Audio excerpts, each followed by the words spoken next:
한 사람의 인생은 요약될 수 있을까요?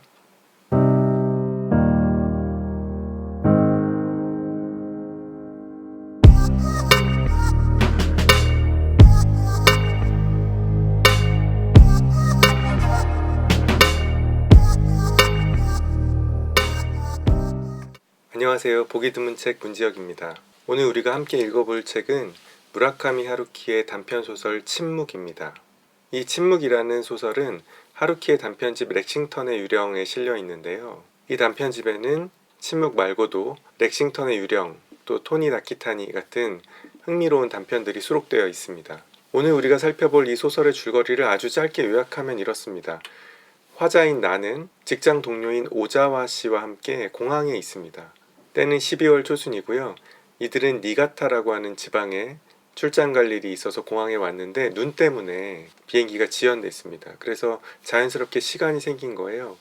그런데 화자인 내가 오자와 씨에게 이런 질문을 던집니다. 이제까지 살면서 누군가를 때려본 적이 있습니까? 일상적인 상황에서라면 이 질문은 대단히 이상한 질문이죠. 왜냐하면 우리는 일에 치여서 바쁠 때, 또 일상을 살아갈 때 그런 질문을 던지지 않잖아요. 하지만 잉여 시간이 생겼을 때, 무언가가 일정에 어긋나서 말 그대로 시간이 지연되었을 때 우리는 종종 엉뚱한 질문을 던지기도 합니다. 그리고 그 질문이야말로 어떻게 보면 우리 삶의 아주 내밀한 부분, 또 비밀스러운 이면을 드러내주는 계기가 되기도 하죠. 그래서 이 소설 전체는 이 오자와 씨가 나에게 누군가를 때려본 적이 있습니까? 라고 물어본 나에게 이야기해주는, 들려주는 액자 소설의 형식을 취하고 있습니다. 오자와 씨의 이야기는 이렇게 흘러갑니다. 그는 어렸을 때부터 내성적이고 말이 없는 아이였어요. 책을 좋아했습니다. 그래서 너무 아이가 집에만 있는 것이 걱정된 부모님이 친척이 운영하는 복싱장에 가보라고 권유해서 복싱을 배우기 시작합니다. 그런데 막상 오자와 씨가 이 복싱을 배워보니까 이 운동은 상당히 고독한 운동이고 또 내면을 발견하게 해주는 운동이라서 이 운동에 취미를 붙이게 됩니다. 하지만 복싱을 배우는 사람들은 링 밖에서는 절대 사람을 때려서는 안 된다는 철칙을 갖고 있었어요. 그런데 복싱을 배우고 나서 얼마 되지 않아 이 오자와 씨가 다른 사람을 때리는 일이 벌어집니다. 바로 친구 아오키라는 사람을 때리는 건데요. 아오키는 공부도 잘하고 많은 사람들에게 인기도 있는 아이였습니다. 하지만 친해지기 전에도 오자와 씨는 이 아이에게 느껴지는, 본능적으로 느껴지는 어떤 거부감 같은 것을 갖고 있었어요. 뭐냐 하면 이 아이가 그렇게 공부를 잘하고 다른 사람과 친한 이 모든 것이 다 뭔가 거짓 같았다는 것이죠. 말하자면 아오키는 뭔가를 진짜로 하지 않는, 그러니까 허울과 껍데기 뿐인 위선적인 그런 인물이라는 것을 오자와 씨는 직감적으로 느끼고 있습니다. 그래서 별로 친하게 지내지 않고 있었는데 복싱을 배우기 시작한 오자와가 어느 날 어떤 시험에 1등을 하면 뭔가를 사주겠다는 부모님의 약속 때문에 그런 일이 흔히 있죠. 그래서 영어 시험을 열심히 공부해서 1등을 해버리는 일이 벌어집니다. 그런데 이 영어 시험은 원래 아오키가 1등을 하던 과목이었어요. 그래서 아오키는 1등을 뺏기게 됐습니다. 그러니까 좀 이상하게 생각했겠죠. 그래서 이런 이야기들을 아이들에게 퍼뜨리고 다니는 거예요. 이건 분명히 뭔가 이상하다. 오자와라는 아이가 컨닝을 한 것이 분명하다. 이런 소문을 퍼뜨리고 다녔습니다. 이 소문은 돌고 돌아서 오자와의 귀에도 들어갔어요. 그리고 오자와는 몹시 화가 났습니다. 자신이 복싱을 배우기 시작해서 사람을 때리면 안 된다는 걸 알고 있었지만 이때는 수련이 덜 되었기 때문에 아오키와 말다툼을 하던 끝에 결국 아오키를 때려버리고 맙니다. 그리고 나서 그 일은 조용히 지나가는 듯 합니다. 의외로 아오키는 복수하지 않고 그냥 지나갔어요. 그리고 그 둘은 또 다른 학년이 되고 다른 반이 돼서 흩어졌습니다. 그러다가 같은 고등학교에 진학한 그들이 고등학교 3학년 때 마치 누군가 준비해 놓은 것처럼 운명처럼 다시 같은 반이 되고 맙니다. 당연히 아오키와 오자와는 친하지 않아요. 서로 마주치는 일도 피합니다. 그런데 그러던 어느 날 같은 반 친구였던 마스모토라는 학생이 지하철에 몸을 던져서 자살하는 그런 충격적인 사건이 벌어집니다. 그리고 학교 분위기가 당연히 뒤숭숭해졌겠죠. 오자와 역시 그 일을 안타깝게 생각했지만 자신과는 상관없는 일이었기 때문에 그렇게 지나갔습니다. 그런데 이상한 일이 벌어지기 시작했어요. 아오키라는 아이는 오자와에게 맞았던 그 일을 결코 잊지 않고 있었습니다. 복수할 기회를 노리고 있었던 거죠. 그래서 선생님과 아이들에게 몇 가지 사실만은 이야기하기 시작했습니다. 이를테면 이런 것이죠. 1번, 마스모토는 왕따를 당했고 학교 폭력을 당했다. 이건 사실이었습니다. 그런데 누가 학교 폭력을 행사했는지는 몰라요. 두 번째, 오자와라는 아이는 복싱을 중학교 때부터 오랫동안 배워왔다. 이것도 사실이죠.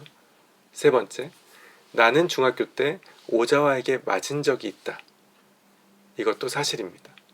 이 세 가지 팩트를, 이 세 가지 사실을 아오키는 친구들과 선생님들에게 말하고 다니기 시작했어요. 그러니까 반과 학교 전체에 이상한 분위기가 형성되기 시작했습니다.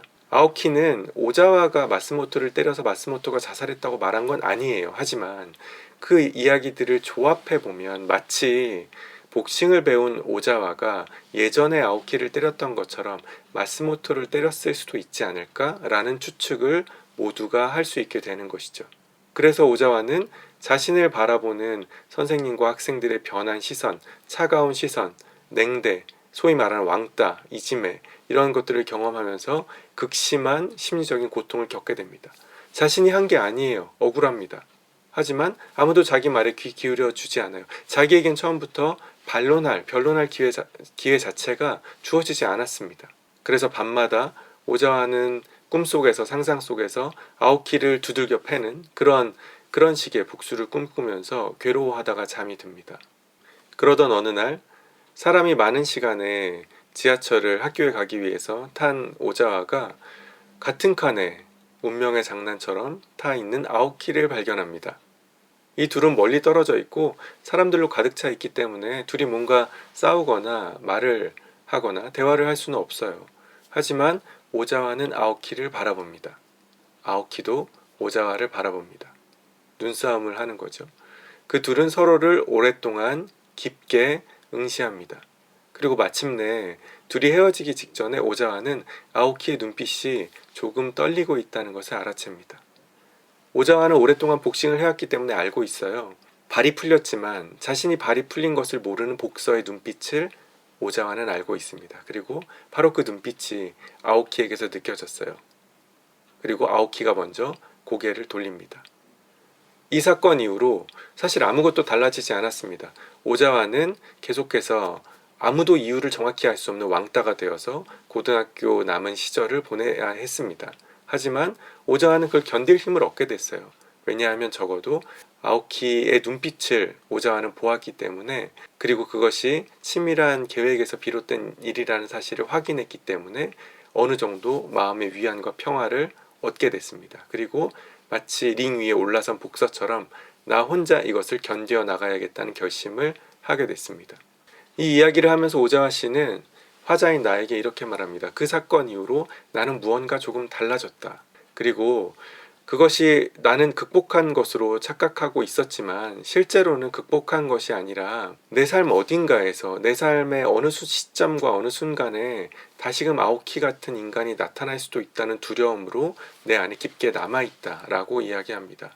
그래서 지금도 자신은 가끔 가다가 밤중에 일어나서 아내를 붙잡고 울 때가 있다, 이런 고백을 합니다. 그리고 이렇게 덧붙여요. 오자와 자신이 가장 두려운 것은 자신이 그렇게 괴롭혔던 아오키가 아니라 그 아오키의 말에 진실이 무엇인지는 알려고 하지도 않고 궁금해하지도 않으면서 무조건적으로 동조해버렸던 사람들, 얼굴이 없는 불특정 다수들, 그 사람들의 침묵이 자신은 가장 두렵다고 이야기합니다. 이렇게 오자와 씨의 이야기가 끝나고 계속해서 공항 라운지에서 커피를 마시면서 이 이야기를 듣고 있던 그들은 이제 커피가 아니라 맥주를 한 잔 마시고 싶은 기분이 든다고 말하면서 맥주를 마시러 떠납니다. 자, 이게 이 이야기의 줄거리인데요. 어떻게 보면 그리 특별할 것 없는 이야기입니다. 그냥 오자와라는 사람이 자신의 얘기를 쭉 하는 거예요. 그런데 이 이야기에는 재미있는 부분들이 몇 가지 있습니다. 첫 번째로 이것이 액자소설의 형태로 우리에게 제시되고 있다는 것이죠.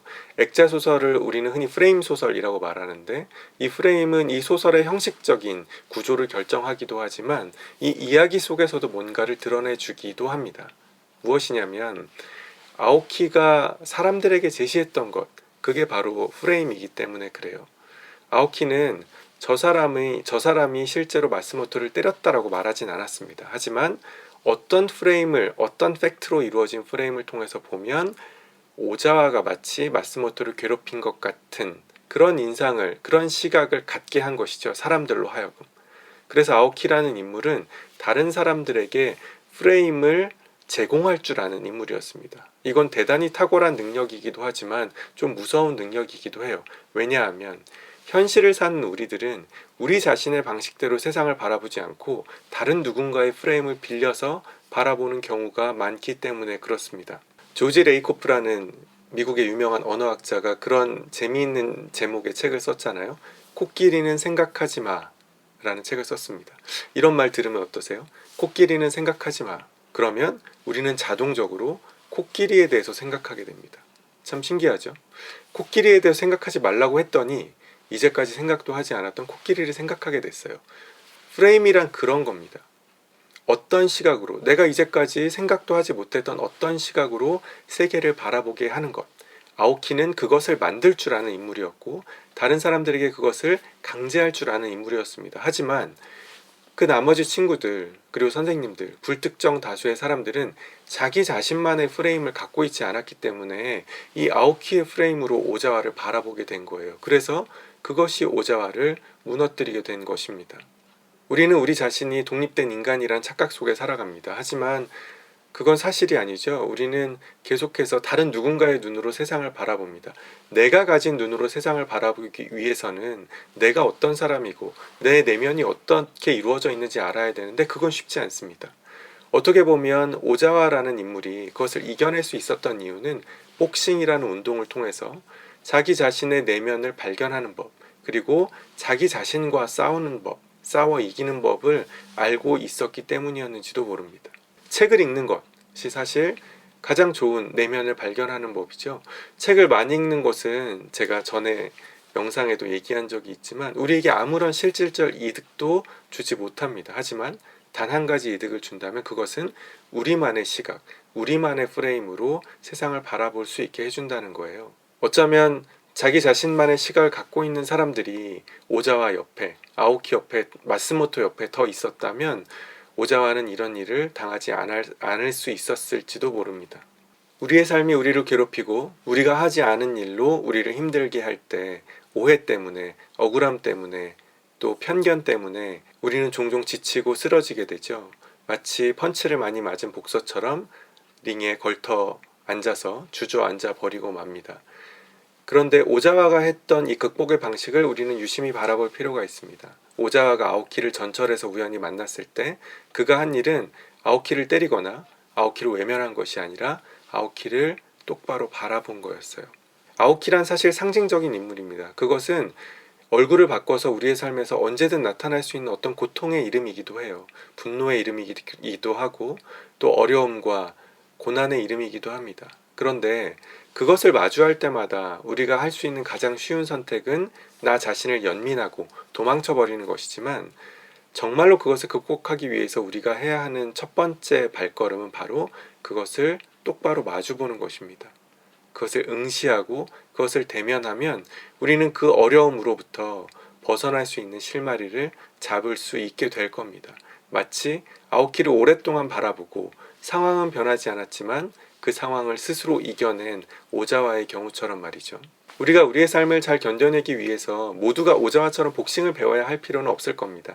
하지만 내면을 바라보는 것, 내면을 만들어가는 작업은 필요할 거라고 생각이 들어요. 그리고 가장 좋은 길은 바로 우리 옆에 널려있는 어떤 책이든 한 권 들어서 그것을 읽는 겁니다.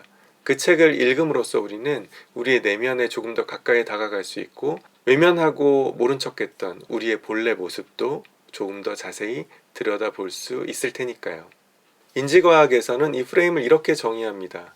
우리가 세상을 바라보게 만들어주는, 우리가 세상을 바라보는 방식을 결정하는 정신적 구조물이라고요. 오늘 하루키의 소설 침묵에서 살펴본 이 오자와의 분투가, 이 오자와의 고군분투가 우리의 프레임, 우리의 정신적 구조물을 만들어주는 하나의 작은 기둥이 되었으면 좋겠습니다. 자, 그러면 우리는 또 다음 책에서 만나요.